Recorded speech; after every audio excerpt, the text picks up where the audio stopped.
Setelah aku apa ke Mas bilang mulai mungkin aku coba ini dulu untuk pembukaan dulu ya sebentar ke Oh ya, topik. oke oke Mas. Siap, siap, siap. Oke, Assalamualaikum warahmatullahi wabarakatuh. Selamat malam semuanya.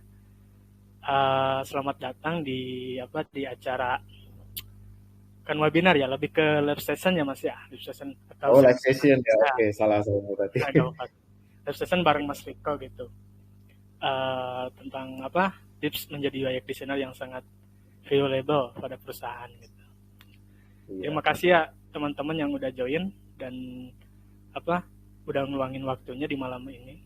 Eh, ya mungkin masih ada yang kerja atau ya apa ada keperluan lain gitu, tapi tetap gabung gitu. Terima kasih.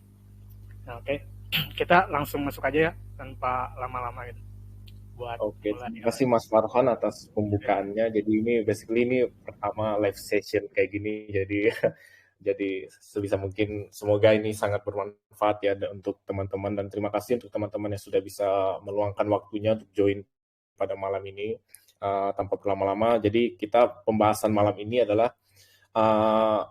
kupas tuntas tips menjadi UI UX designer yang sangat valuable. Jadi itu serta step by step mengaplikasikan pada karirmu. Perkenalan diri dulu, basically nama saya adalah Riko Kananda, bisa dipanggil Riko. Terus saya adalah sekarang handle product designer at Pintarnya. Dan saya itu responsible for handling employee product design for better and delightful experience. Jadi basically kita tuh ada dua produk, yaitu adalah Pintarnya itu kalau teman-teman nggak tahu adalah ada dua produk, yaitu adalah job seeker dan ke employer. Jadi basically Pintarnya itu adalah aplikasi pencari kerja seperti Jobstreet atau kita lulus kalau teman-teman tahu. Nah, kita Pintarnya juga ada produknya, bisa di download habis ini. Dan di LinkedIn bisa teman-teman follow juga. Saya juga setiap hari, nah Mas Farhan nih 3 hari yang lalu hubungin saya lewat LinkedIn karena saya juga biasa rajin posting ya. Jadi tentang karir tips bagaimana sih jadi UI UX designer yang valuable gitu-gitu sih. Sama bisa dikunjungi juga website aku adalah ricostripdesigner.com. Jadi tanpa berlama-lama kita next slide ya. Nah, agenda hari ini kita nge-cover 5 topik, 5 sesi. Yang pertama adalah fundamental, kira-kira apa itu UI UX design, tanggung jawab seorang UI UX design, dan kira-kira skill apa saja sih yang dibutuhkan dari seorang UI UX designer yang bagus ya, yang valuable. Selanjutnya adalah design proses. Nah, approachable aku pada live session hari ini, desain prosesnya itu yang nggak lumayan pasti teman-teman kurang familiar dengan desain proses ini, dan nanti dari teman-teman kita bisa deep dive lebih dalam ketika kita sudah masuk sesi ini. Selanjutnya adalah bagaimana sih cara desain menjadi desainer yang valuable dan stand out. Selanjutnya adalah step by step eksekusi sebuah project UI UX design. Nah, nanti ada studi kasus kecil ya. Aku ada tadi udah siapkan studi kasus kecil yang biasa aku dan teman dan tim aku itu ngeksekusi gitu. Jadi memang mulai dari problemnya tuh kayak gimana, jadi bisa tergambarkan dari teman-teman. Jadi yang di perusahaan itu kira-kira bagaimana sih cara mengeksekusi sebuah project UI UX design, dan practical tips yang bisa dilakukan setelah webinar ini. Nah, setelah live session ini ya, setelah live session ini, nah ada beberapa practical tips yang bisa dilakukan dan harapannya bisa bermanfaat pada teman-teman yang ingin benar-benar berkarir di UI UX. Oke, nah kita ke bagian sesi pertama, yaitu fundamental. Apa itu UI UX design? Basically dimulai dari UI, yaitu adalah user interface, yang dimana nge-cover bagian produk yang kita lihat biasanya, kayak kita Gojek atau aplikasi Grab yang di depan, yang kita bisa interaction langsung. Misalnya kita Tokopedia ya, misalnya kita buy now, nah kita kan bisa langsung lihat kan dari produk itu bagaimana dia berinteraksi. Tapi nah itu basically UI user interface yang bisa kita lihat di luar. Nah, dia scope dalam UI itu adalah visual design, color, graphic design, layout, sama tipografi. Nah, dari UI sendiri itu scope-nya itu adalah mereka fokus pada hal-hal tersebut. bagaimana membuat sesuatu yang interaksinya itu atau desainnya itu yang keren gitu kan, ya UI. Nah, selanjutnya adalah UX. Nah, ini sebenarnya UX itu yang di belakangnya. UX itu sebenarnya prosesnya. Bisa dibilang itu UX itu proses di belakangnya mengapa menjadi UI-nya seperti ini. Jadi scope dari UX itu adalah interaction design, wireframe and prototypes, information architect, user research, dan skenario. Nah, basically dari UX itu memikirkan bagaimana kenapa produk ini tuh harus kayak gini, misalnya dari sign up button, mengapa sign up buttonnya di sini bukan di atas kayak gitu. Nah, dari UX ini memikirkan interaksi seperti itu. Setelah user melakukan sign up bakal kemana, bakal ngapain. Kalau user nggak melakukan sign up itu kira-kira kita directnya kemana. Nah, itu scope dari UX. Kalau UI itu lebih nge-eksekusi ke desain, ke visual high fidelity-nya begitu. Nah, kita lanjut ya. Selanjutnya, yaitu adalah tanggung jawab seorang UI UX designer pada sebuah perusahaan. Nah, yang pertama adalah mengerti kebutuhan dan preferensi pengguna. Nah, kira-kira kebutuhan apa sih yang di expect dari pengguna dari suatu produk ini. Jadi kita harus nge-cover kebutuhan mereka. Jadi kita harus tahu benar itu dari user kita tuh apa sih yang mereka butuhkan kayak gitu.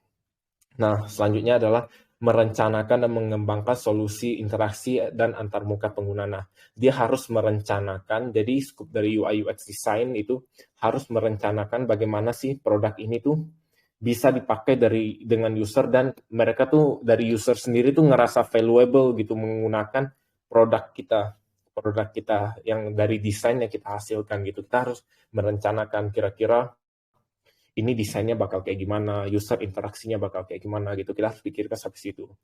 Nah, setelah itu adalah membuat prototipe dan menguji solusi dengan pengguna. Nah, sebenarnya tuh dari desain itu kan awalnya kayak user research gitu-gitu kan. Nah, kita masukin ini pembuat prototipe itu dalam user research. Jadi kita tes ini kepada pengguna sebelum di-develop, karena di-develop itu kepada engineer itu kan lumayan itu ya. Lumayan effort ya, maksudnya lumayan makan waktu ya. Nah, sebelum men-tackle itu, sebelum kita hand over kepada engineer, bilangnya kepada developer, kita tuh tes dulu kepada pengguna ini, dari mereka tuh bingung nggak pakai produk ini. Kalau bingung di mana. Nah, kita harus selesaikan langsung, fix problemnya, fix desainnya dengan cepat. Jadi sebelum ke hand off ke developer itu, kira-kira produk kita flow interaction dari awal sampai akhir itu udah dimengerti sama pengguna. Jadi dari developer itu tinggal eksekusi aja. Selanjutnya designing visual dari produk. Nah, ini basically kayak yang tadi ya, scope dari UI designer, yaitu gimana dia memikirkan color, text, shadow, terus memikirkan layoutnya bagaimana, kayak gitu sih. Selanjutnya itu membangun komunikasi yang baik sehingga pada setiap project dapat tereksekusi dengan baik. Nah, ini salah satu skill yang lumayan penting ya, membangun komunikasi dengan tim. Jadi kita tuh sebisa mungkin dari awal sampai akhir tuh membangun komunikasi dengan baik. Kira-kira desain produk ini tuh maunya kayak gimana, kira-kira dari awal sampai akhir, kira planningnya, kira-kira produk yang dibutuhkan user tuh kayak gimana gitu. Oke, lanjut ke key skill. Nah, ini lanjut ke key skill apa saja yang dibutuhkan pada seorang UI UX designer, yaitu adalah ada interaction design yang dimana kamu harus bisa kayak memikirkan interaksi dari desain dan produk ini. Sorry, aku dari tadi ngomongnya pakai produk karena desain sama produk itu kayak sesuatu hal yang tidak bisa dipisahkan gitu. Jadi basically kita tuh dari desain juga harus memikirkan dari produknya gitu. Nah, dari interaction design, nah kita harus memikirkan interaksi dari produk atau desain itu bakal kayak gimana, dipakai ke user tuh bakal kayak gimana, apa sih behavior atau yang mereka lakuin.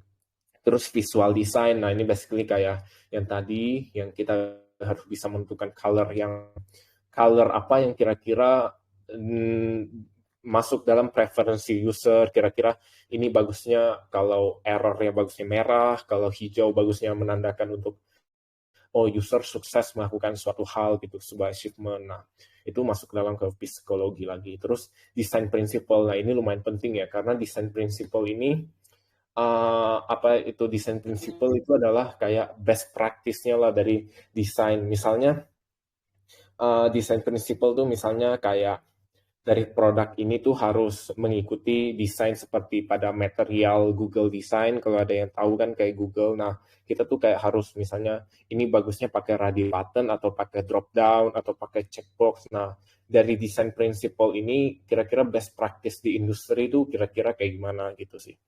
Selanjutnya planning the research. Nah, planning the research itu adalah kayak kita tuh nge-planning sebuah research dari awal sampai akhir. Kira-kira tuh objektif dari research itu mau kayak gimana gitu. Nah, kita dari desainer tuh harus bisa nih planning the research. Walau ini juga masuk dalam scope kita sih sebagai desainer untuk bisa ngelakuin research dari awal kayak menentukan objektifnya, terus tipikal user yang mau di research kayak gimana, terus berapa kira-kira user yang dibutuhkan. Nah, seperti itu sih kalau untuk planning the research. Selanjutnya adalah design system. Nah, kalau dari UX designer udah mengetahui design system ini sebenarnya halnya lumayan advance, tapi itu design system tuh sangat worth untuk kita mulai belajar. Bisa dimulai dari belajar material Google sama human interface. Jadi basically design system itu kita membuat komponen yang agar konsisten. Kita di setiap produk itu konsisten dari awal sampai akhir, dan ini kalau kita udah nge-define design system di awal itu akan meng-save waktu kita ya, menghemat waktu kita di akhir. Walaupun ini lumayan sulit dari saya sendiri sebenarnya pribadi, design system ini lumayan masih belum familiar sih. Maksudnya masih agak sulit soalnya ini lumayan sulit ya. Udah tuh empati, kita juga harus empati terhadap user. Nah, kalau di luar sana kan bilangnya kayak empati terhadap user, tapi kita itu harus empati kepada semuanya. Kita harus empati kepada engineer, kita harus empati juga kepada PM, atau empati juga kepada stakeholder lainnya. Kenapa? Kayak misalnya kita empati kepada engineer juga. Nah, kita tuh harus tahu effort dari engineer untuk nge-build desain yang kita buat itu kayak gimana. Nah, kita harus approach dari engineer-nya lagi gitu, yang nge-develop produk kita. Nah, jadi kita tuh harus membangun empati bukan hanya ke user, tapi ke semua orang yang terlibat dari produk desain ini. Curiosity, yaitu adalah keinginan tahu untuk belajar, dan humility adalah rendah hati ya, kayak kita tuh harus selalu rendah hati lah, ngerasa kalau kita tuh masih sangat kurang kayak gitu. Oke, kita lanjut ya. Nah, desain proses. Nah, desain proses itu basically yang teman-teman biasa kita tahu kan kayaknya design thinking atau double diamond atau apa lagi ya, desain proses ya. Nah, seperti itu. Nah, aku mau kayak ngajak teman-teman itu ke sesuatu hal yang kayak konsepnya sebenarnya lebih simple, dan tapi ini sangat jarang ditemukan sih. Aku jarang banget ketemu ini ada divergent dan convergent thinking. Tapi basically kalau teman-teman nge-apply ini tuh basically teman-teman itu udah keren lah, lebih keren. Nah, ini aku jelaskan ya satu persatu untuk apa itu divergent dan convergent thinking melalui dua kotak ini ya. Nah, basically divergent. Nah, kita ada dua, finding the right problem sama finding the right solution. Jadi kita bisa lihat ini, Jadi kita bisa lihat ini divergent, yaitu di mana kita itu nge-explore. Jadi ini kan kayak kebuka gitu ya, kayak diverge. Jadi kita nge-explore problem apa aja sih yang ada exist misalnya di produk kita atau di luar sana. Nah, kita explore aja apa sih problem yang ada di produk kita, misalnya user kesusahan melakukan sign up, atau user nggak lihat, user merasakan nggak bisa lihat buttonnya, atau pokoknya di diver ini tuh kita nge-explore nge-discover apa saja sih kira-kira problem yang ada pada produk kita gitu. Nah, kita kumpulkan semua. Nah, udah itu lanjut kepada convert, yang dimana dia menjorok ke dalam, yaitu kayak lancip tutup ke dalam. Nah, dari problem yang ada, Nah, kita tuh fokus kepada problem. Nah, dari banyaknya problem yang udah kita kumpulkan pada fase diver, kita tuh ngeruncing lagi untuk ngefokuskan problem mana sih yang pengen kita solve gitu. Problem mana sih yang paling memberikan impact kita dalam jangka waktu dekat, baik dalam jangka waktu dekat atau jangka panjang. Nah, basically kita ngefokuskanlah problem yang mana yang pengen kita solve kayak gitu. Selanjutnya itu adalah divergent. Nah, ini adalah divergent yang kedua. Nah, finding the solution. Nah, basically, jadi dari problem yang kita udah mapping kan, kita udah fokuskan. Nah, kita kira-kira explore lagi, ideation lagi. Kira-kira solusi apa aja sih yang nge-cover problem ini. Jadi kita bisa, wah ini banyak banget solusi yang bisa ada untuk ngejawab, untuk ngeprioritaskan problem ini. Jadi kita solusinya bisa A, B, C, D, atau banyak lah kayak gitu kan, solusi banyak. Dan yang terakhir itu convergent lagi. Nah, kita rundown lagi, kira-kira fokuskan kepada solusi apa sih yang paling tepat untuk nge-solve problem di sini tadi itu. Ketika kita udah mencari problemnya, kita cari lagi itu solusinya banyak-banyak dan kita fokuskan pada solusi yang tepat untuk nge-solve problem ini. Nah, basically kayak gitu sih. Jadi aku harap nanti teman-teman dapat ya konsepnya ini. Jadi tuh kalau pakai divergent dan convergent thinking itu basically pada setiap project teman-teman itu bisa nge-apply pakai ini sih. Jadi kayak design thinking itu atau double diamond itu kayak lumayan kompleks ya menurut aku ya. Soalnya biasa aku juga pakainya ini sih divergent dan convergent thinking, dan ini basically aku lakukan ke semua project yang ada. Jadi aku harap teman-teman itu ya. Oke, kita lanjut ke yang ketiga. Nah, bagaimana sih cara jadi desainer yang valuable dan stand out? Yang pertama ini jangan berfokus pada dribble. Nah, ini pasti lumayan kontroversial ya, tapi aku agak berlawanan dengan dribble karena pertama dari dribble itu kebanyakan aku ada baca-baca itu kayak 80% atau 90% itu semua desain interface kayak gini. Ini saya screenshot. Itu tuh nggak dapat di-apply di kehidupan nyata, dan basically kita ngapain juga kan untuk ngehabisin effort kita untuk sesuatu yang tidak dapat di-apply. Nah, kayak desain yang satu ini ini tuh kayak nggak nge-solve, konteksnya tidak ada, solusinya, objektifnya juga nggak ada, terus problemnya juga nggak jelas kan ini apa, problemnya juga nggak jelas, ini nge-solve problem yang mana, kayak gitu sih basically. Kalau di dribble itu cuman untuk lihat-lihat doang, tapi kalau untuk memfokuskan diri untuk nge-build misalnya interface ini kayak dribble, kayak kita tuh fans banget dengan orang-orang di dribble itu kayaknya jangan. Kayaknya basically karena ini nggak nge-solve problem sama sekali, dan itu bukan UX designer kayak gitu. Selanjutnya yaitu mengerti cara penggunaan desain sistem. Nah, desain sistem itu kayaknya kita nggak usah terlalu yang jauh-jauh, yang terlalu advance. Kayaknya dari teman-teman itu bisa mengunjungi kayak material design kit ini basically dari Google dan Apple Human Interface Guidelines, dan ada dua sih. Nah, jadi dari teman-teman bisa baca dari dokumentasi mereka, bagaimana sih cara mereka menggunakan button, bagaimana sih ketika button ini di hover, kayak gitu. Nah, biasanya dua ini lumayan lengkap dan sangat lengkap sih bilangnya. Tapi ini memang lumayan agak sulit sih untuk belajarnya. Dari saya sendiri juga masih kulik-kulik di bagian desain sistem, tapi kalau kita memang udah ngerti cara penggunaan desain sistem, pastinya kita tuh lebih valuable dan stand out lah dari kebanyakan desainer lainnya.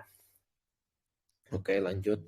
Mengerti apa itu SDLC, Software Development Lifecycle. Nah, basically SDLC itu adalah planning sebuah produk. Jadi software ya, atau produk ya. Jadi produk itu siklusnya tuh bagaimana sih dari awal sampai akhir. Jadi di awal itu adalah planning, bagaimana kita plan produknya ini bakal kayak gimana. Terus selanjutnya ada analisis itu melibatkan user, bagaimana sih, apa sih produk yang dibutuhkan user, kira-kira kita bakal nge-build produknya tuh kayak gimana, kayak gitu dianalisis. Dan ketiga itu adalah eksekusi dari desain. Nah, kita basically di sini udah ngerti the requirement, kira-kira apa aja sih yang dibutuhkan dari user. Nah, kita eksekusi dari segi produk desainnya, kayak gitu. Selanjutnya adalah implementasi atau coding. Nah, ini melibatkan engineer. Jadi, engineer lanjut dari desain, setelah desain selesai, ngedevelop atau ngedesain hi-fi-nya atau high fidelity-nya itu langsung ke implementation, yang dimana dari engineer-nya itu ngeimplementasi desain kita lah menjadi suatu produk atau aplikasi gitu kan. Selanjutnya, oh ya, sorry Mas. Oke. Lanjut ya. Oke, dari Mas oke. Oke. Selanjutnya adalah implementation, selanjutnya adalah testing dan integration, yang dimana kita testing kepada user kita, kepada target customer kita, kira-kira produk kita tuh dibutuhkan nggak sih. Terus maintenance, nah kita nge-gather semua feedback dari user kita, kira-kira tuh apa sih kira-kira yang menjadi pain points dari user pada tahap testing ini dan integration dan maintenance. Dan udah itu balik lagi ke planning. Nah, biasanya kita nge-planning lagi kira-kira mau memperbaiki produknya tuh kayak gimana. Nah, basically dari 1, 2, 3, 4, 5, 6 ini adalah satu life cycle atau satu iteration bilangnya. Kalau dari 6 terus balik ke 1 lagi, itu bisa dibilang itu iteration kedua. Kalau balik lagi ke situ bilang iteration ketiga. Nah, kira-kira software development life cycle kayak gitu sih. Jadi dengan memahami 6 konsep ini, jadi dari teman-teman anggap harapannya tahu ya. Jadi bagaimana suatu aplikasi itu, siklus dari suatu aplikasi itu cara kerjanya kayak gimana. Oke, lanjut ke product thinking. Nah, familiar dengan apa itu product thinking. Jadi basically jadi dari kita desainer itu jangan tertutup atau cuman belajar di desainnya doang, belajar di research atau cuman belajar di bagian crafting di desain di Figma gitu-gitu kan. Nah, kita tuh harus curious atau ingin tahu untuk belajar di produknya juga. Jadi kita basically harus tahu nih produknya tuh, strategi dari produk ini tuh kayak gimana. Kira-kira fitur apa saja sih yang dibutuhkan pada produk ini yang valuable untuk user dan profitable untuk bisnis. Terus kita harus ngedefine target audience kita tuh kira-kira kayak gimana, apa sih behavior mereka kayak gitu kan. Problem statement. Nah, kira-kira problem statement apa sih dari produk ini yang kita build.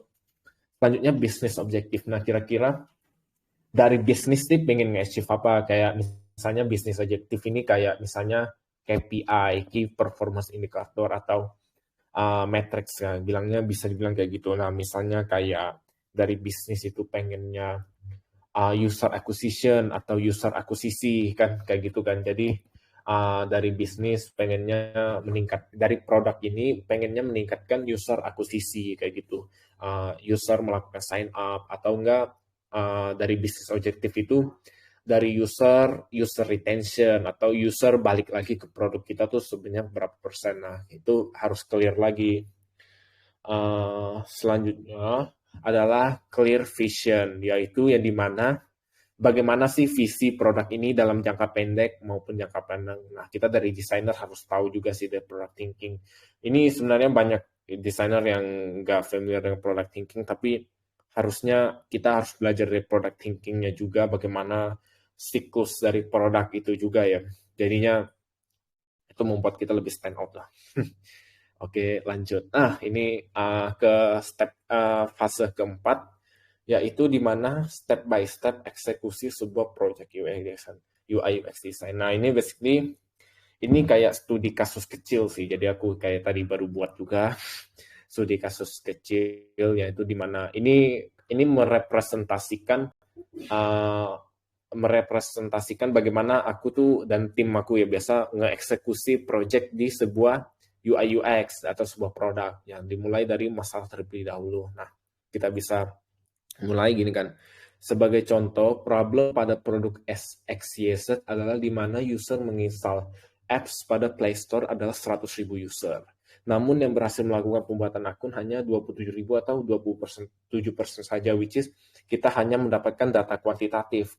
Kita hanya tahu di sini sampai di sini kita hanya tahu ternyata 73% sisanya tuh tidak melakukan pembuatan akun. Tapi kita tuh nggak tahu kenapa mereka nggak membuat akun. Nah, kita tuh di sini harus inisiatif dari desainer untuk melakukan user research sehingga kita tahu nih kira-kira sebagian besar user kenapa sih nggak membuat akun. Jadi kita pengen tahu itu kan, dikarenakan ingin mengetahui kenapa sebagian user tidak berhasil melakukan sign up. Selanjutnya, setelah melakukan user research, nah ini user research sebenarnya lumayan panjang dan lumayan tapi hasil dari user research mengindikasikan bahwa sebagian besar user tidak melakukan sign up dikarenakan, nah ini ternyata kita tahu dari user research, sebagian besar user yang kita lakukan research sampelnya itu adalah flow yang terlalu panjang dan user tidak merasa valuable ketika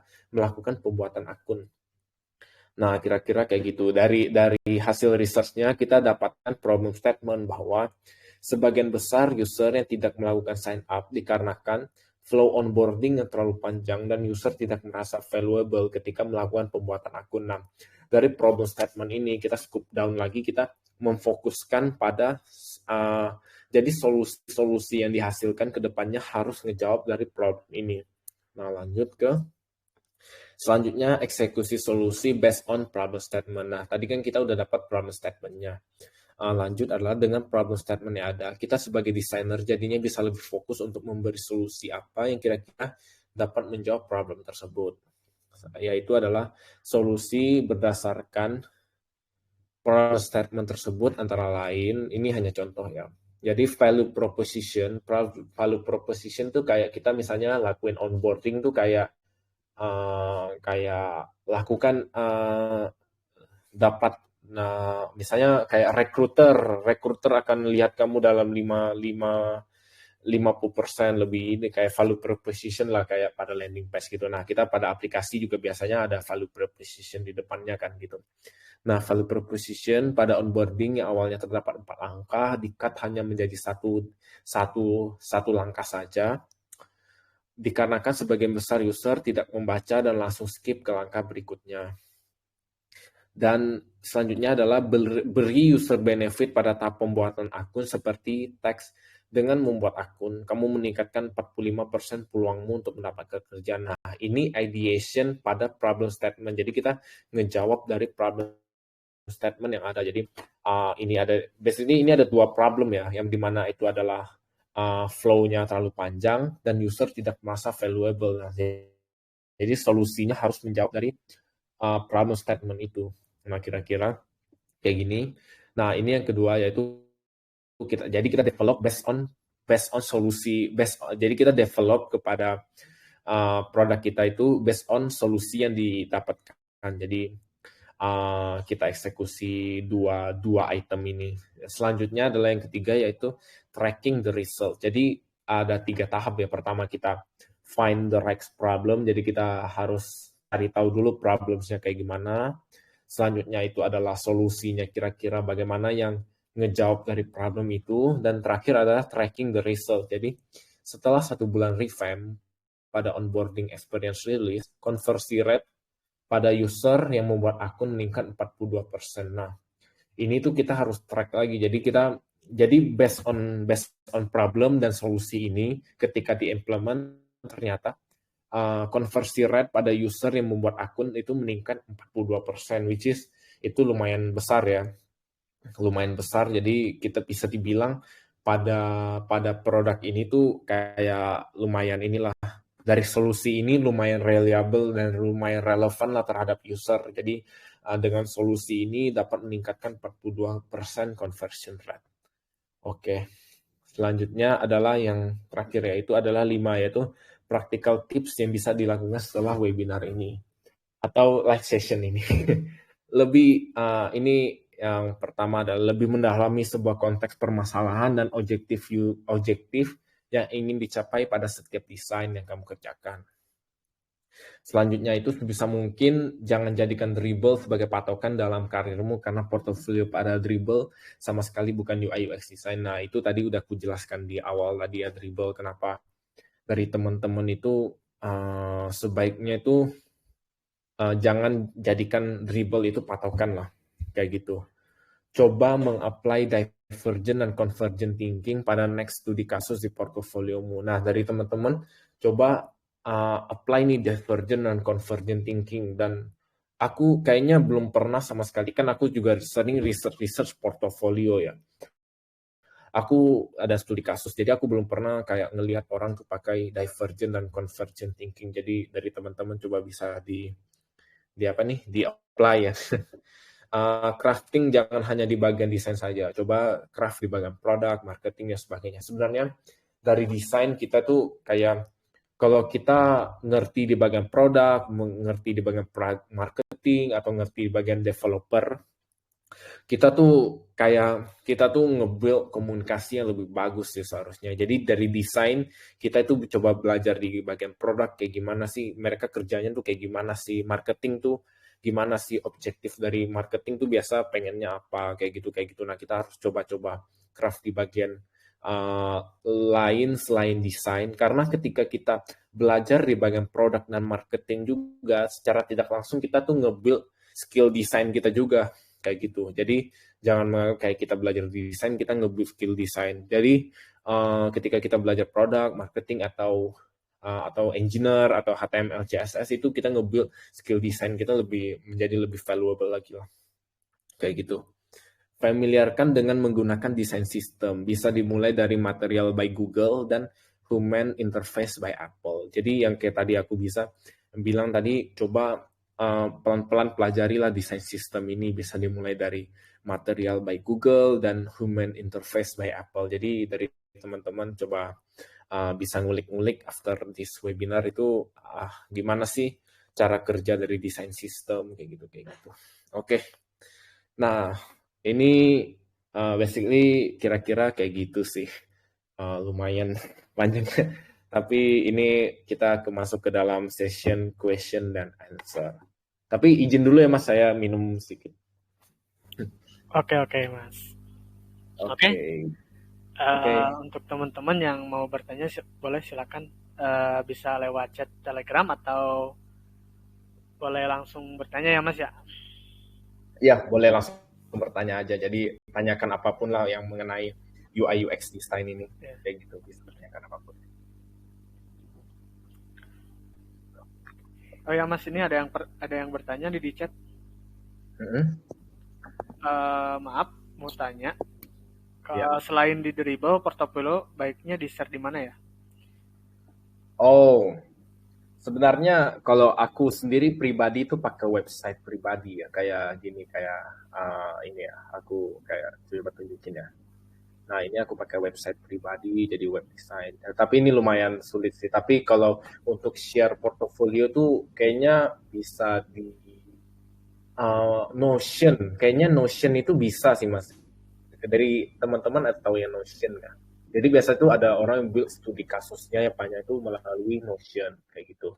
Jadi tuh biasanya orang-orang tuh kayak di Notion itu bisa build webnya sendiri kayak gitu. Jadi ada nggak contohnya ya? Portofolio di Notion. Portofolio designer ya. Nah itu di Notion itu aku saranin di Notion sih karena dari teman-teman biasa tuh ada template-nya sendiri kayak gitu. Nah, kayak di Notion. Nah, kayak gini. Jadi, hey, a designer who making of impact. Jadi ini bisa, jadi, nah kayak gini. Jadi kamu bisa jelaskan studi kasus kami, project overview, problem statement-nya, kayak gitu sih. Kamu bisa nge-link Behance, LinkedIn, Medium, Twitter kamu juga di sini di Notion kayak gitu sih. Nggak salah aku Notion yang itu lumayan bagus ya untuk ini. Kalau kalau karena website tuh lumayan effort sih buatnya. Jadi kalau di Notion itu lumayan ini sih. Semoga menjawab ya Mas ya.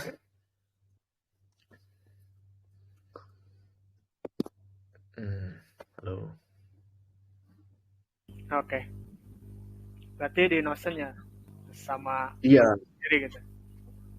Iya di website saya biasa tuh pakai website juga untuk ini. Tapi kalau website tuh lumayan memang agak ribet lama juga bikinnya. Di Notion tuh biasanya tinggal foto atau tinggal bikin akun aja kayaknya tinggal langsung ini dan gratis juga di Notion itu kayak gitu Oke. sih. Iya. Eh, ini Mas, eh, ada yang mau tanya. Kayaknya on mic ya. Kak Ah, Syara. ya. Ya. Kak Syara. Halo. Halo, makasih Farhan untuk kesempatannya. Halo. Perkenalkan, aku Serafika, masih junior designer. Halo Ya. Kak. Halo. Aku mau Halo. tanya nih. Tadi kan setelah kita mendesain semua tuh, di bagian terakhir ada tracking the results ya. Nah, ketika Oke. kita pengen track the results itu, nah ini, itu bisa ditanyakan ke siapa sih? Dan sebenarnya itu ditanyakan di saat yang kapan gitu, di saat yang tepatnya kapan gitu. Soalnya kan yang namanya produk desain itu kan akan terus-menerus. Nah, itu enaknya ditanyanya ke siapa, satu, kedua kapan gitu, Kak. Thank you. Oh, oke. Jadi kita basically kita kerja ini kan biasa sama product manager ya. Jadi kita berdampingan nih kerja sama dari product manager dari awal sampai akhir sampai balik lagi ke awal. Nah, kita bisa tanyakan ke product manager sih. Jadi ke product manager coba tanyakan misalnya setelah 2 minggu atau 3 minggu rilis ya, 3 minggu rilis produk ini kita tanyakan ke dia, bagaimana sih performa produk kita kayak gitu.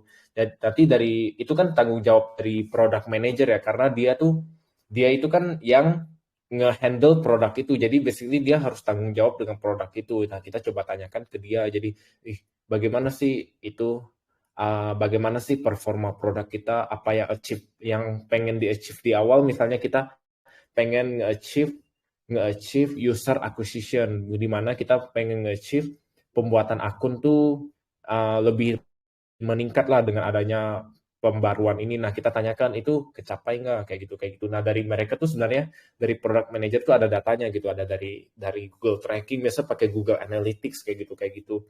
Jadi mereka ada datanya. Nah, kita tanyakan kayak gitu. Kita simpulkan misalnya ada kenaikan, nah kita bisa simpulkan. Berarti ada peningkatan nih 42%. Kalau nggak ada peningkatan atau makan nurun, nah maka itu ada menjadikan problem lagi dan kita harus ngekulik-kulik lagi. Wah, kira-kira kenapa sih nggak naik gitu sih. Nah, kira-kira menjawab nggak Sarah ya? Berarti bisa ditanyain ke PM ya, setelah rilis dari aplikasi atau produk yang kita bikin gitu. Nah, berarti kalau misalkan rilisnya tuh lama banget itu, berarti emang ditunggu sampai setelah rilis itu ya, Kak? Gimana? Sorry. Kalau apa? Eh, Kalau misalkan, produk kita tuh rilisnya masih lama banget, nggak dalam waktu Oh, tertentu, berarti memang harus ditunggu sampai ya. rilisnya Coba itu ya? kalau apa ke ini, misalnya kan misalnya kamu lagi di minggu ini lagi desain ini kan, tiba-tiba udah tuh minggu itu selesai. Coba tanyakan beberapa beberapa minggu kemudian atau 3 minggu kemudian, coba tanyakan lagi, kira-kira ini kabar dari desain ini gimana ya? Udah di develop kah atau udah rilis kah atau kayak gimana? Nah, tanyakan aja gitu. Follow up lagi lah kayak gitu. Nggak apa-apa kok itu inisiatif untuk follow up kayak gitu. Jadi coba tanyakan ke product manajernya ini naik gak sih produk kita kayak gitu. Hmm, kayak gitu sih, Sarah. Kak, thank you. Ya, thank you. Oh, Masih ada kah? ada ini ada yang mau apa? Mau on mic juga. Mas Abai. Oh ya. Oh, halo halo. Boleh Mas. Oke, ya, suara saya terdengar nggak? Kedengar. Oke, thank you Mas Farhan. Sebelumnya thank you ya Mas Riko untuk sharing sessionnya. Ya. It's a good insight. Mungkin saya mau nanya, kalau misalnya dari pembahasan Mas Riko kan tadi lebih ke banyak banget nih, ada how we think as a designer gitu ya, mulai dari convergent divergent thinking, habis itu ada SDLC juga gitu ya, dan lain-lain gitu. Somehow saya Ya. Saya cukup curious nih dari perspektifnya Mas Riko mengenai human behavior, justru bukan lebih ke produknya ya. Jadi kayak dari perspektifnya Mas Riko terhadap human behavior itu kayak misalnya ketika akses suatu produk gitu ya, itu apa sih pengaruhnya terhadap keputusan yang kita buat nanti? Mungkin itu dulu. Oh, jadi human behavior. Jadi, nah kita tuh biasa untuk nge-track human behavior. Jadi itu basically ada behavior sama ada apa lagi satunya itu ya. Matrix. Kayaknya ada dua kan. Human behavior sama attitude. Jadi kita ada dua. Jadi ada basically ada dua, attitude sama behavior. Yang biasa kayak A/B testing yang bilangnya. Nah, itu behavior itu kita bisa nge-tracknya menggunakan data. Jadi kita tuh jadi dari data kayak misalnya ini ya. Nah, kita jadi tahu nih dari data ternyata dari user itu 27% user tuh ngerasa apa?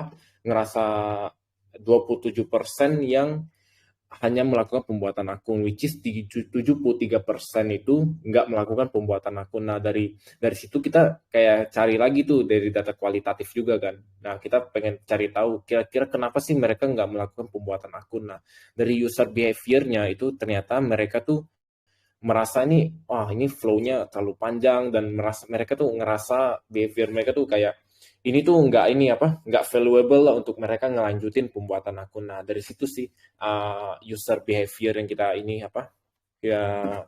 user behavior kita tahu user behavior tuh kira-kira begitu sih behavior user. Misalnya dia ngelanjutin pembuatan akun atau dia nggak ngelanjutin pembuatan akun, terus kenapa dia nggak ngelanjutin pembuatan akun kayak gitu sih. Semoga menjawab ya atau gimana? Oke, ya cukup menjawab. Cuma kalau misalnya nih ternyata case-nya kita mau Iya. Sorry, suaranya kayaknya agak terputus ya. Iya, terputus kayaknya Mas Abai. Oke, bentar. Halo, Mas Abai masih ada? Oh, itu Mas Abai speaking tapi nggak kedengeran. Suaraku kedengeran nggak Mas ya? Suaranya kedengaran. Suara Mas kedengaran. Kedengerannya. Berarti Mas Abai.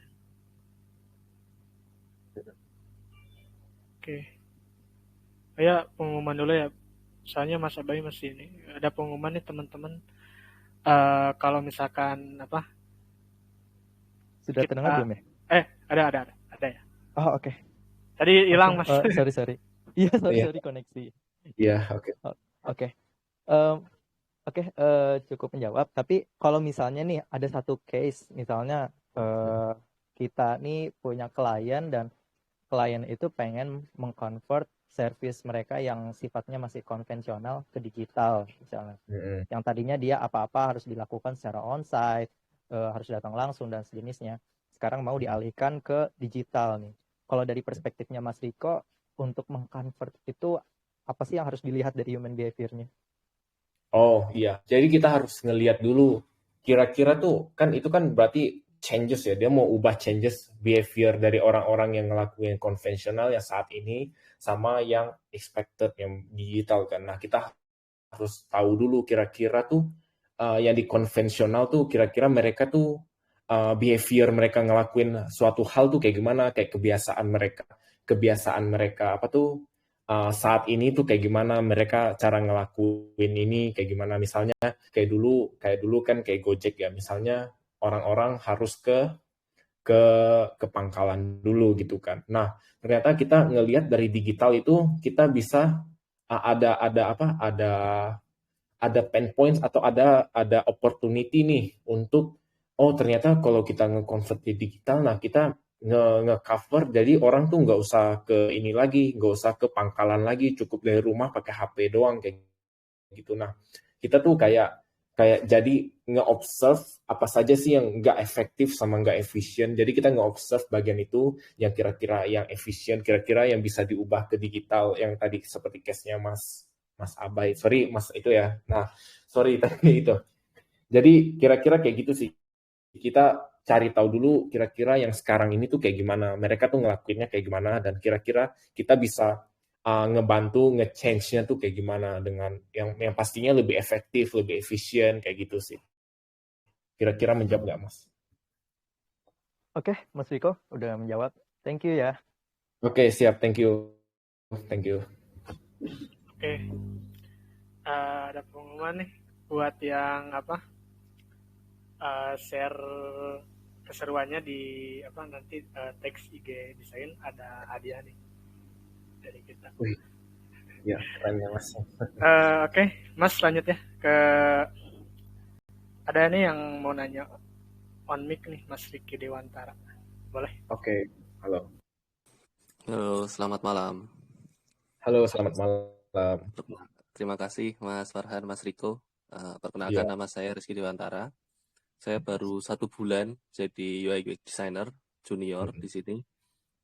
Saya tertarik menggunakan study case yang convergent-divergent tadi sebagai study case lanjut yang project yang sedang saya kerjakan. Kira-kira ada real yang sudah jadi nggak ya Mas ya, study case, contoh study case yang benar-benar sudah jadi, karena kan tadi masih secara struktural pun juga bisa dikatakan hampir-hampir mirip meskipun beda dengan diamond prosesnya. Ya, dengan double diamond kan ya? Double diamond, betul. Karena yang study case yang pertama saya itu pakai double diamond, dan tadi waktu lihat itu kok kayak mirip-mirip sebenarnya, cuman ada bedanya dikit-dikit lah ibaratnya. Nah itu kira-kira ada study case yang sudah pernah diterbitkan nggak ya Mas ya untuk menggunakan metode ini? Nah, sebenarnya kalau dari studi case aku belum pernah ketemu sih untuk ini. Sorry, jadi divergent sama convergent thinking. Tapi ini basically dari aku pribadi dan tim aku gitu ya. Jadi nge-eksekusi sebuah project itu menggunakan approachable ini. Jadi kita finding dulu, problem discover dulu ke semua problem, terus nge-scoop down. Ini kira-kira problem apa yang paling worth untuk di-solve. Udah itu kita cari tahu lagi kira-kira solusi apa sih yang paling ini, solusi apa saja sih yang bisa nge-cover problem ini, dan kira-kira solusi apa sih yang bisa ngejawab dari problem ini, fokusnya kemana kayak gitu sih. Tapi kalau untuk studi kasus sampai saat ini saya masih belum ketemu sih Mas, tapi mungkin aku juga nanti next kalau bikin studi kasus boleh pakai ini sih. Ya, itulah Mas. Sorry ya Mas ya. Thank you Kak. Nanti Siap, saya juga coba-coba lah. Tapi coba ini ya Farhan, coba ini ya. Soalnya aku juga nggak pernah sih lihat orang pakai divergent sama convergent ini. Tapi kalau kamu bisa pakai ini kan, wah ini lumayan plus point gitu kan. Kamu bisa jelaskan diver dan convergent kayak gitu sih. Kayak gitu. Sip. Terima kasih Kak. Siap. Terima kasih yo. Oke, untuk selanjutnya ini Mas ada di chat nih. Oh iya, oke. Kak, mau nanya Kak, media apa yang direkomendasikan untuk belajar dasar UI UX? Oh, sebenarnya banyak banget ya untuk belajar dasar UI UX ya. Follow aku di LinkedIn. Kalau kamu, soalnya aku biasa aku juga sharing, suka sharing. Jadi aku tuh karena aku melihat banyak banget ya orang tuh desainer yang baru-baru gitu kan, cuman fokusnya ke dribble gitu-gitu kan, which is aku bertanya-tanya gitu, kenapa sih mereka fokusnya pada dribble, padahal itu sama sekali bukan UI UX design kayak gitu. Jadi aku tuh kayak makanya di LinkedIn aku tuh fokus bagaimana sih cara jadi UI UX designer yang benar-benar dibutuhkan di industri ini. Jadi bisa follow aku. Terus di YouTube itu banyak juga sih sumber UI UX itu kayak, tapi bahasa Inggris. Atau kalau Indo tuh bisa lihat Mas Kukuh Albi gitu kan. Dulu aku juga belajar dari Mas Kukuh Albi. Terus dari apa lagi ya? Kira-kira apa lagi ya sumber UI UX ya? Coba saya cari juga ya. Ini nggak salah saya ya. Tapi kayaknya kayak gitu. Kayaknya itu sih Mas, sorry ya, saya kurang bisa ininya. Soalnya banyak sih kalau untuk belajar UI UX design di Medium, di artikel gitu-gitu juga banyak banget kok untuk belajar UI UX design. Tapi sebisa mungkin itu crafting karena itu UI UX design itu fokusnya bukan kepada bagaimana desainnya kayak gini, bagaimana desainnya kayak gitu, tapi fokusnya itu bagaimana desain ini tuh bisa nge-solve dari problem user kayak gitu, nge-solve dari problem user, desain ini bisa profitable nggak, bisa menghasilkan uang nggak, kayak gitu sih. Jadi dari desain itu harus mengcover itu. Kalau desainnya nggak nge-cover itu bukan produk desain sih. Jadi kira-kira kayak gitu. Oke, Kak Ika menjawab nggak atau mau ada yang ditambahin lagi nih? Boleh on mic juga ya teman-teman. Iya, boleh on mic.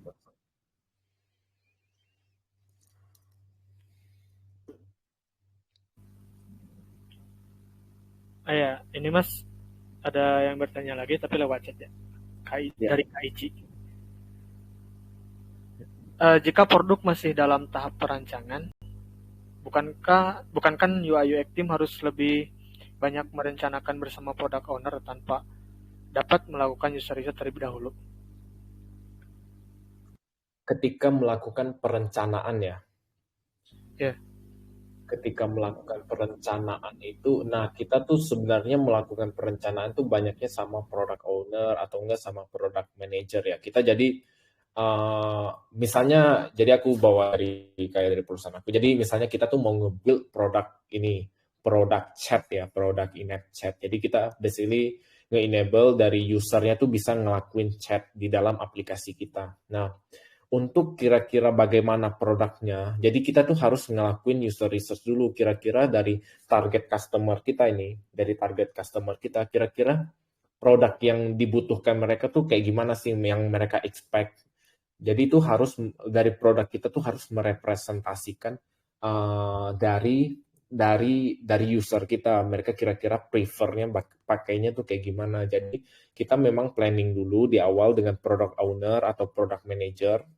Selanjutnya kan, tapi itu biasa dari product manajernya juga itu biasa mereka tuh masih belum jelas itu produknya itu bakal kayak gimana. Makanya yang masih belum jelas kayak gini, nah itu kita biasa eksekusinya dengan melakukan user research dulu. Dari user research itu berdasarkan produk yang mau kita bikin. Jadi kita basically tanya aja itu apa ke product ownernya, product manajernya. Nah, aku juga sarankan ke teman-teman itu kalau misalnya dapat task dari product manager gitu kan. Dan misalnya biasa tuh flow-nya itu biasa product manager mau nge-build produk ini.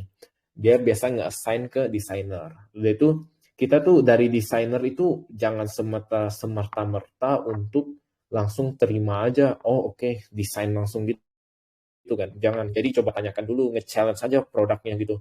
Ini kira-kira objektif yang ingin dicapai dari produk ini tuh apa kayak gitu kan, coba tanya aja. Terus problem diselesaikan dari produk ini kenapa, emang produk ini tuh worth nggak untuk dibuild kayak gitu, karena kan ngebuild satu produk itu kan lumayan effort ya, lumayan ngebuild satu fitur, misalnya fitur chat gitu kan lumayan memakan waktu, memakan biaya kan. Jadi kita challenge terus produknya karena kita tuh nggak mau keluarin effort yang pada akhirnya tuh nggak dipakai kayak gitu. Jadi tanyakan aja ke produknya tuh sebanyak mungkin lah sampai benar-benar konteks yang didapatkan tuh benar-benar clear kayak gitu sih. Semoga menjawab ya. Sorry agak ngelebar kemana-mana. Oke, menjawab gak Keci? Oh, dari Oke. Keci ada lagi pertanyaan. Lebih pergunakan metodologi waterfall atau agile katanya? Oh, sebenarnya waterfall atau agile. Kalau di startup itu biasanya tuh pakainya agile ya. Biasanya karena itu agile itu kan siklusnya itu iterate. Jadi dia mutar terus tes, ngedevelop, ngetes gitu. Kalau waterfall itu biasa tuh diimplementasikan itu pada sebuah website, pada sebuah landing page atau sebuah website. Biasa landing page sih, jadi dia cuma build sekali aja untuk misalnya dia mau masarkan satu produk doang. Nah, dia buildnya cuma sekali tanpa iterasi selanjutnya. Tapi kalau pada aplikasi, misalnya kayak aplikasi Gojek gitu-gitu kan, kayak kita biasa lihat pembaruan kayak tiap minggu atau tiap bulan gitu ada baruan kan. Nah, itu biasa konsepnya pakai agile kayak gitu sih. Jadi itu different ini. Jadi agile. Waterfall itu build-nya cuma sekali, kalau agile itu continue gitu ke depan gitu, bakal dilakukan berulang-ulang. Semoga menjawab ya. Oke, gimana Mas terjawab?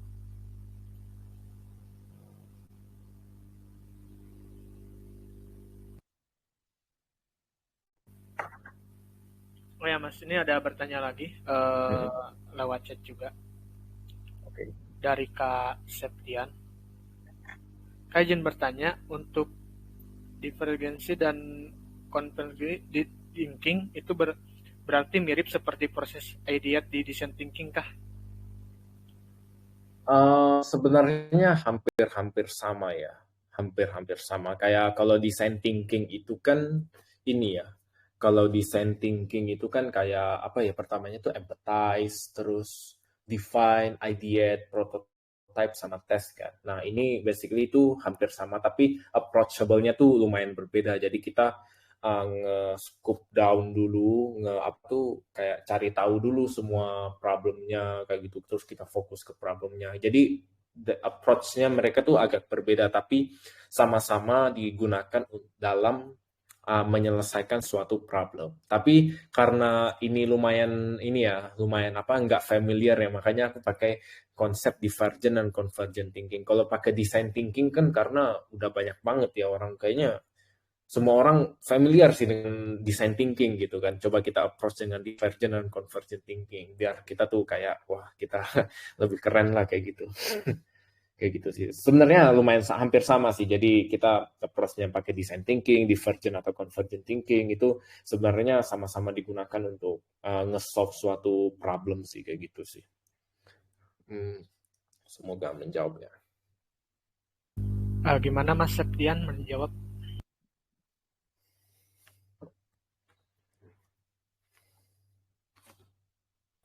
Terima kasih Kak, jawabannya cukup menjawab. Berarti kalau halo Kak. Halo. Iya. Tapi saya masih agak kurang mengerti kan, di sini kan tadi temukan problem dan rincikan kelompokan problem. Berarti kalau ideate itu kan seperti misalnya masalahnya ini kan misalnya kayak salah satunya butuh suatu filter untuk mencari pakaian gitu ya Kak. Masalahnya nih di problemnya. Terus di convergence-nya kita bikin berarti buat filter pakaian gitu gak sih Kak maksudnya? Kalau kita itu ya apply-nya pakai divergent sama convergent thinking ya. Kayak gitu ya. Atau gimana? Iya, betul. Oh. Pakai divergent. Oh, jadi kita coba studi, coba pakai contoh ya. Misalnya di satu produk ini ya, satu produk kita misalnya produk kayak aku aja deh, pencari kerja ya, produk kayak Jobstreet ini. Nah, problemnya itu banyak banget. Misalnya user melakukan sign up, user nggak bisa melakukan onboarding, atau user nggak bisa melamar pekerjaan, atau problemnya bisa ada apa lagi tuh? Ada user tidak bisa melakukan pembuatan akun kayak gitu, kayak itu kan banyak kan. Nah, itu di fase divergent, di fase divergent, di mana kita cari tahu dulu problemnya apa aja sih, problem yang ada pada produk kita. Nah, di fase convergent itu kita itu nge-scoop down lagi, itu kira-kira yang kita nge-solve itu pengen nge-solve yang mana. Jadi kan banyak banget kan problem yang ada di produk kita kan gitu. Jadi di divergent ini kita nge-solve lagi produk kira-kira nih problemnya sangat worth di solve based on discovery kita, based on di divergent pertama, kira-kira apa sih. Jadi kita list down dulu yang kira-kira valuable lah untuk kita solve gitu kan. Nah, yang kamu maksudnya ideate itu di sini. Nah, kita di solution ini, finding the right solution, di divergent yang kedua. Jadi di divergent kedua basically kita cari tahu nih, misalnya yang kita mau solve problemnya itu adalah user tuh kesulitan membuat akun. Nah, solusi yang pas naik ini, pas divergent ini, nah kita tuh cari tahu kira-kira solusi apa saja sih yang kira-kira nge-cover user kesulitan membuat akun. Nah, ini proses ideate. Basically ini bisa apa saja ya, bisa ini, bisa itu, bisa solusi.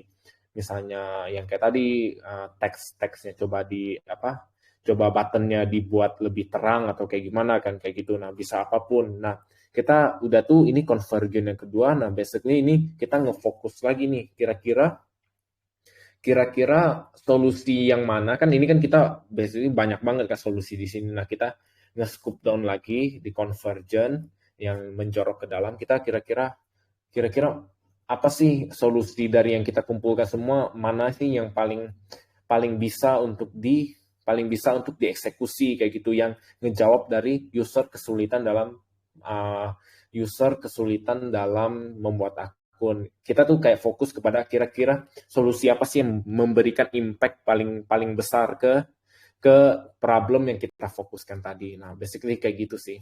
Semoga menjawab ya. Jadi ideation tuh kira-kira di sini, dia tuh di sini sih, fase di sini kayak gitu. Gimana? Cukup menjawab sih Kak, tapi aku masih agak bingung. Mungkin saya cari-cari lagi di Google sih buat baca-baca. Soalnya baru banget tahu gitu loh Kak. Biasanya design thinking gitu. Iya, coba ya lihat nanti divergent sama convergent thinking ya. Siap. Semoga ini. So ini juga baru sih, ini juga sebenarnya. Iya. Oke, thank you. Oke, terima kasih Kak. Yo. Oke. Untuk selanjutnya ada pertanyaan di chat nih Kak, dari Muhammad Palas. Maaf, Mas, gimana caranya menentukan use case yang baik? Menentukan use case yang baik ya, use case dalam suatu produk ya. Biasa tuh kita tuh memappingkan use case. Bentar, aku mikir use case. Oke. Aku dapat. Nah, use case itu basically biasa itu dilakukan sebelum kita nge-planning sebuah produk. Jadi coba aku share ini ya ke project aku deh kayak gitu. Bentar, sorry. Nah, kayak gini. Tunggu. Sorry. Nah, ini kan. Nah, GTBD. Nah, GTBD sebenarnya ada GTBD itu bilangnya jobs to be done. Nah, itu sebenarnya ada lumayan advance juga GTBD. Jadi, kita tuh basically use case-nya. Jadi, kita dari sini ada 5 GTBD, ada 5 objektif. Yang dimana use case-nya itu masing-masing use case-nya ketika dia open pintarnya rekrut, terus use case. Oke, bentar ya. Nah, kayak basically kan kita ngumpulin nih semua kira-kira use case apa saja yang kira-kira bisa terjadi ketika user kita ngelakuin produk kita. Jadi kita use case itu kita mappingkan dulu sebelum ngedesain sebuah produk ini. Jadi kita bikin flow skenario use case-nya itu. Jadi misalnya open pintarnya rekrut, homepage atau menu lowongan, pop-up perkenalkan fitur JS Chat di halaman depan, kayak gitu sih. Jadi kita kira-kira kayak nge-cover kira-kira kalau user ngelakuin misalnya sign up ya, misalnya user melakukan sign up. Nah, kira-kira kalau user nggak melakukan sign up, dia nggak melakukan sign up ya, dia langsung misalnya visit as guest atau visit jadi tamu. Nah, kira-kira interaction ke depannya tuh bakal kayak gimana. Nah, itu kira-kira use case sih. Jadi use case kita harus sebisa mungkin sebagai desainer, kita tuh harus nge-cover use case yang bisa terjadi ke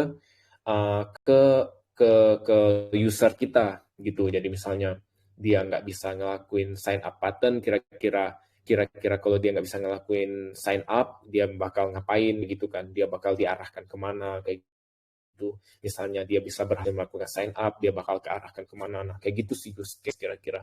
Sorry ya agak bertele-tele, soalnya tadi aku agak blank tadi. sorry. Iya, jadi kira-kira kayak gitu sih. Jadi kita mappingkan dulu use case-nya di awal, kira-kira user kita apa saja sih yang bisa terjadi pada desain sama produk kita kayak gitu. Jadi kita mappingkan semuanya kayak gitu, nge-cover lah setidaknya. Jadi dari engineer juga itu jelas ini kira-kira mereka nge-build-nya mau kayak gimana kayak gitu. Semoga menjawab ya. Oke Kak Palas, kalau misalkan mau ada tambahan boleh voice. Oke. Oh ya, ini ada di chat ada yang mau nanya nih. Kalau pakai Balsamic pernah dipakai buat UI UX gak Kak? Dari KM. Kalau Balsamic itu biasanya itu untuk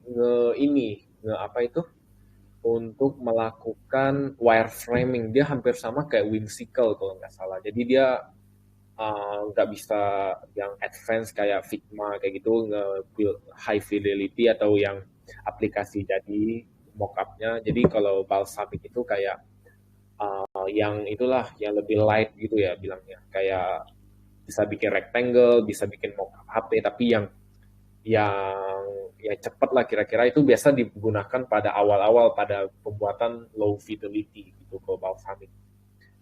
Jadi kayak yang lagi konsep, misalnya kita lagi nge-konsep nih produknya atau desainnya kayak gimana. Nah, kita biasa tuh pakai Balsamic. Tapi kita biasa nggak pakai Balsamic, biasa kita pakai Figma kayak gitu sih. Balsamic sepertinya udah itu kami udah nggak pakai Balsamic. Tapi dulu pernah sih pakai Balsamic. Semoga menjawab ya. Oke, berarti untuk sekarang ya Mas, kalau misalkan ya itu lebih powerful pakai Figma ya untuk wireframe juga ya. Bener, biasa Figma itu udah lumayan cukup sih untuk wireframe. Jadi yang penting kan kalau wireframe kan kita fokusnya bukan ke visualnya kan, yang penting kita konsepnya ini bakal kira-kira produknya bakal gimana. Jadi effort kita dari desain itu setidaknya itulah kita nge-build konsep itu nggak usah terlalu effort, kita lebih pentingin dari konsep interaction semuanya itu kita nge-cover itu kalau di low fidelity. Kalau di high fidelity, nah kita itu basically kalau udah high fidelity itu semua konsep atau semua konteksnya itu udah lumayan clear, jadi kita tinggal eksekusi aja kalau udah pada mock up atau high fidelity design kayak gitu. Semoga menjawab ya. Oke. Ya. Boleh teman-teman kalau misalkan ada yang mau bertanya lagi bisa langsung tanyanya, boleh please juga. Iya, oke. Silakan teman-teman kalau ada yang mau bertanya, boleh open mic.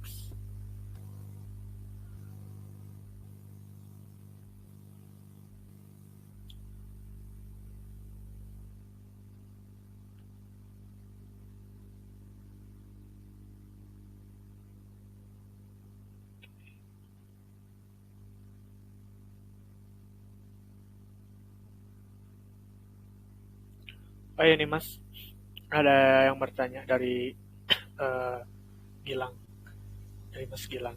Izin bertanya, apakah tools yang digunakan untuk membuat desain selain Figma? Aku kayaknya rekomendasi Figma aja sih. Soalnya Figma itu udah benar-benar yang paling ini sih, paling mature. Produknya juga gratis juga kan, gratis juga sama gratis.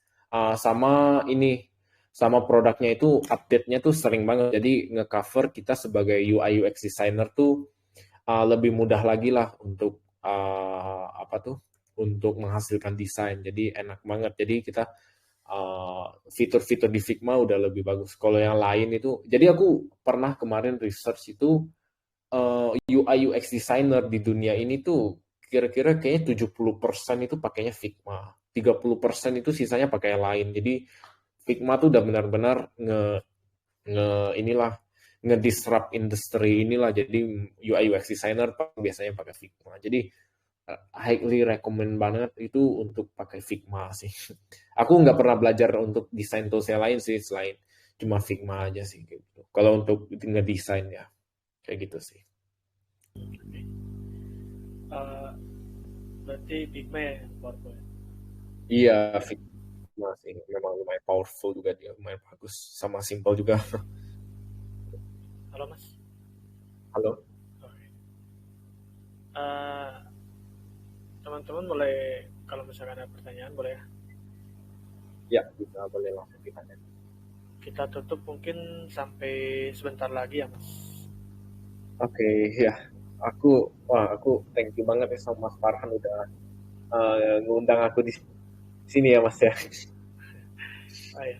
Ya Mas, jangan lupa juga nih teman-teman ya, giveaway nih, ada giveaway dari kita. Ya kecil-kecilannya, giveaway kecil-kecilan. Jadi kalian boleh share keseruan kalian bareng kita gitu. Jangan lupa teks gitu IG-nya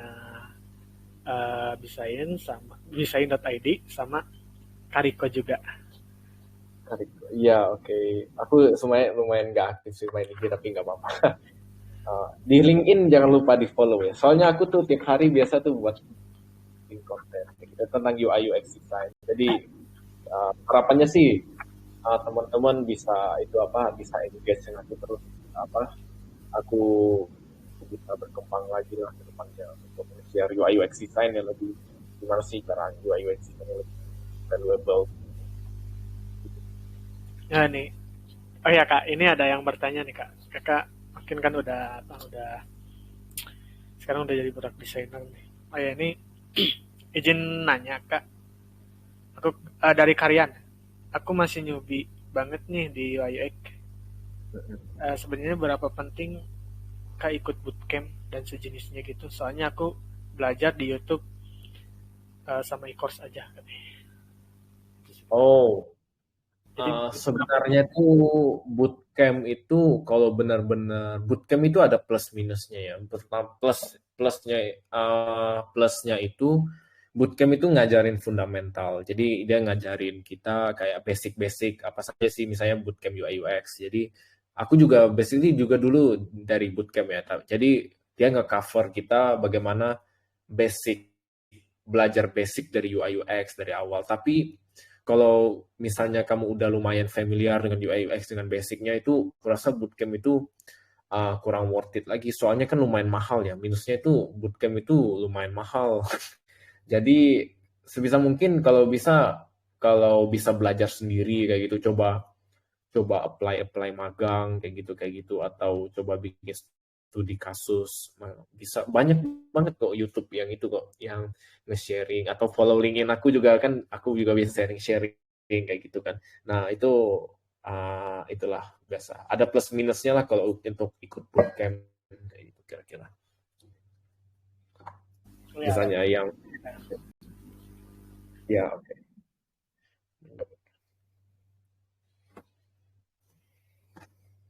Oke. Menjawabkah?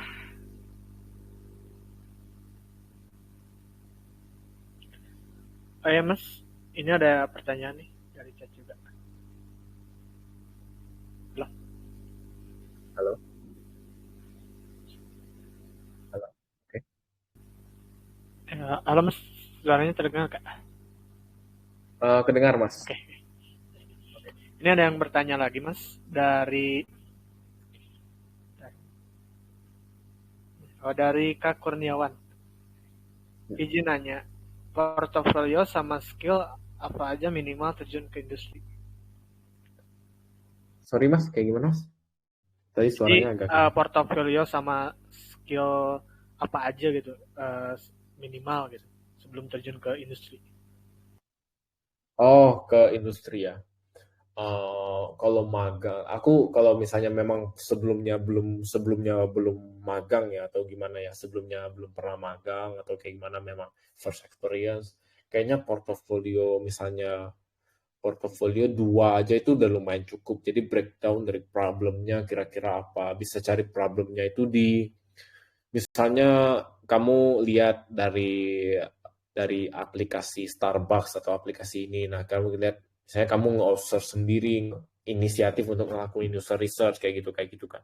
Nah, jadi portofolio yang kayak apa itu kayak studi kasus sih harusnya. Jadi jangan cuma desain aja. Jadi kenapa kamu menghasilkan desain tersebut. Nah, itu sebenarnya bikin portofolio itu agak lumayan effort, tapi itu sebenarnya lumayan ini ya. Lumayan itulah yang bisa membuat kamu bisa masuk ke magang atau ke industri. Jadi skill yang paling penting itu ya pas kayak kita bisa nge-problem solve. Jadi kenapa kita nge-solve-nya pakai kayak gini, kenapa kita solve-nya nggak pakai itu, kayak gitu. Nah, ketika kamu di-challenge sama misalnya sama orang lain, nah kamu bisa ngepertahanin tuh, kenapa desain itu kayak gini, nggak kayak gitu.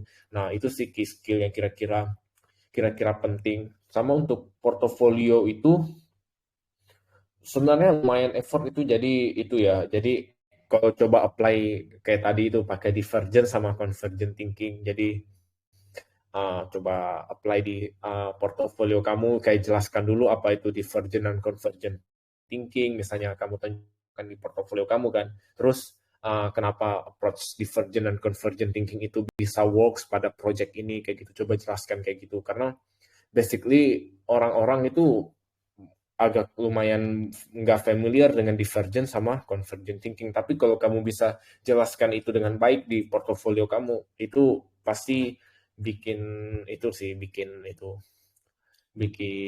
portofoliomu lebih stand out lah dari orang-orang. Kalau bikin portofolio itu sebenarnya bisa separate discussion kayak gitu ya. Kalau bikin next studi kasus atau kayak gitu. Soalnya bikin portofolio sebenarnya lumayan panjang kayak gitu. Oke. Semoga menjawab ya.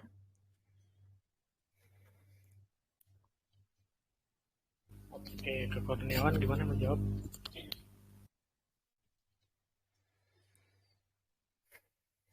Oke.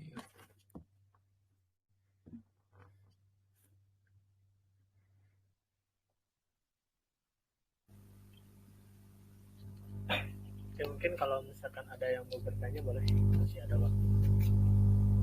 Ya,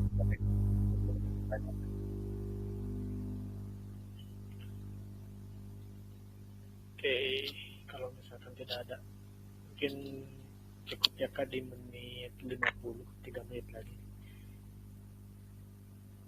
Ya Kak, untuk sekarang kan product designer tuh. Nah itu iya. aku masih agak ini sih tadi ngejain product designer sama UI itu bedanya gimana ya? Oh, sebenarnya tuh sama sih product design atau itu biasa panggilan di beda company aja sih biasanya. Biasa company misalnya kayak Traveloka gitu, biasa panggilnya pakai interaction design atau visual design. Nah, UI design di Traveloka sebutnya visual design. Kalau UX design di Traveloka sebutnya interaction design. Kalau di kita di Pintarnya itu basically semuanya tuh masuk dalam product design, gak ada UI UX. Kalau di tempat lain biasanya ada UI sendiri, UX sendiri. Semuanya sebenarnya sama aja sih Mas. Tapi bagaimana dari product design atau UI UX itu si key skill yang perlu dibangun itu sih yang paling penting kayak nge-solve problem. Jadi dari semua role itu, jadi itu yang paling penting dari mereka tuh yang penting nge-solve problem, bisa ngedesain user interface kayak gitu. Semua key skill-nya kira-kira sama sih Mas kayak gitu. Ya berarti ini ya ngebangun produk dari awal ya kayak misalkan tahap design-nya juga gitu ya. Terus tahap Iya. ini juga Jadi mungkin ya. semua. Bisnisnya juga, Gimana Mas? bisnisnya produk juga mungkin ya. Lebih Nah, benar. Kalau product design kita dituntut, kalau kayak saya kayak dituntut harus mengetahui produk ini, value dari produk ini itu apa yang bakal dikomunikasikan ke user. Terus kira-kira kira-kira produk ini tuh pengennya nge-achieve apa dari segi bisnis atau dari segi user, kira-kira pengen nge-achieve-nya apa. Nah, kita dari product designer tuh harus tahu deh. Dan semua ini basically semua desainer mau UI UX atau interaction design semuanya harus tahu juga sih tentang produk juga itu. Makanya kita belajar mengenai produk atau product thinking tadi ini tuh bagus lah untuk karir kita sebagai desainer ke depannya. Kayak gitu sih. Oke, mungkin udah ini Mas, udah waktunya udah selesai. Udah Oke. 49. Soalnya udah tidak ada yang bertanya lagi. Kalau misalkan ada yang mau bertanya mungkin lebih lanjut boleh di chat ya Mas ya di apa? Ya, boleh di chat. Jadi mungkin nanti kalau misalkan Mas Riko lagi santai dan akan dibantu jawab gitu ya Mas ya. Iya, oke. Semoga membantu ya ini. Semoga membantu ya sesi pada malam ini ya Mas ya dan teman-teman. Aku sih harapannya memang aku kayak senang aja kalau misalnya memang bisa sharing yang impactful teman-teman gitu kayak bisa apalagi bisa sampai masuk dapat pekerjaan kayak gitu kan. Nah itu aku senang banget sih kalau teman-teman bisa itu. Jadi aku juga sebenarnya masih baru-baru juga sih di UI UX kita sama define bareng-bareng lah belajar bareng-bareng lah di komunitas desain ini kayak gitu sih. Oke. Terima kasih ya Mas Riko atas sharingnya malam ini ya. Terima kasih juga kepada teman-teman yang udah hadir di malam ini nyempetin waktu gitu. Selamat tahun baru. Ya malam minggu dan tahun baru ya. Iya. Untuk untuk selanjutnya boleh ya di itu feedback acara ini boleh, itu udah ada dikirim di chat Telegram buat ngisi feedbacknya gitu untuk malam ini, sesi malam ini. Kalian juga bisa request juga gitu untuk kedepannya kita ngadain sesi ini sesi live session ini temanya apa gitu. Terima kasih ya untuk teman-teman yang udah hadir dan Kak Riko. Thank you Kak Riko. Iya, thank you. Sukses terus ya Mas Farhan dengan ini ya, dengan komunitas. Mas. Amin. Dan teman-teman semoga juga kita sama-sama berkembang di komunitas desain ini. Ya. Amin. Oke, amin. Thank you. Izin live ya teman-teman. Thank you. Oke.